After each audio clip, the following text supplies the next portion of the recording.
রোজার দিন আজকে আমরা চলে যাবো ঢাকা থেকে কুমিল্লা, কুমিল্লা থেকে আমাদের কাঙ্ক্ষিত প্রজেক্টে গিয়ে দেখি স্পাইরাল সিঁড়ির অবস্থা 12টা বাজায় রাখছে। সো এটা নিয়ে বিস্তারিত কথা বলবো।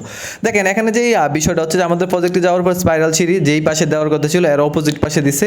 ইভেন নিচে যে আমাদের মনে করেন 18টা বা 10টা রড আছে, 10টা থেকে হচ্ছে 4টাই রড কাটা, ঠিক আছে।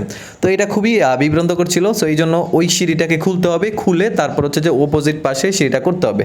তো বিশেষ করে স্পাইরাল সিঁড়ির ক্ষেত্রে আমি সবাইকে বলি সব মিস্ত্রিরা বা কন্ট্রাক্টররা কিন্তু স্পাইরাল সিঁড়ি ভালোভাবে করতে পারে না। তো সেজন্য আপনাদেরকে বলবো যে খুব আগে থেকে এই জিনিসটা সতর্ক হবেন।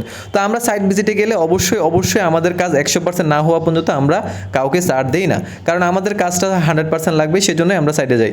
তো এখানে দেখেন যে সমস্যাগুলো ছিল, সিঁড়ি খুলতে হলে দরকার পড়ে 5 থেকে 4টা মিস্ত্রি খরচ বেশি যাবে, তারপরও আমাদের কাজটা যাতে এনশিওর হয় সেজন্য আমাদের এই কাজটা করা।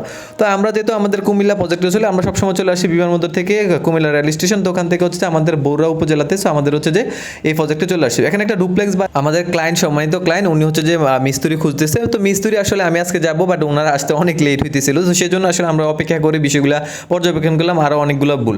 সো ওনাদেরকে বললাম এই সমস্যাগুলো সমাধান করার জন্য। তো আমরা জানি সার ডালের ক্ষেত্রে মিস্ত্রিদের যে সমস্যা বেশি থাকে কাভারিং। তো আজকে আমরা চলে আসছি কুমিল্লাতে, সবকিছু সমাধান করে আমরা চলে যাচ্ছি। আর আপনারা কে কোথা থেকে দেখতেছেন কমেন্টে জানাবেন, একদিন চলে আসবো আপনাদের এলাকায়।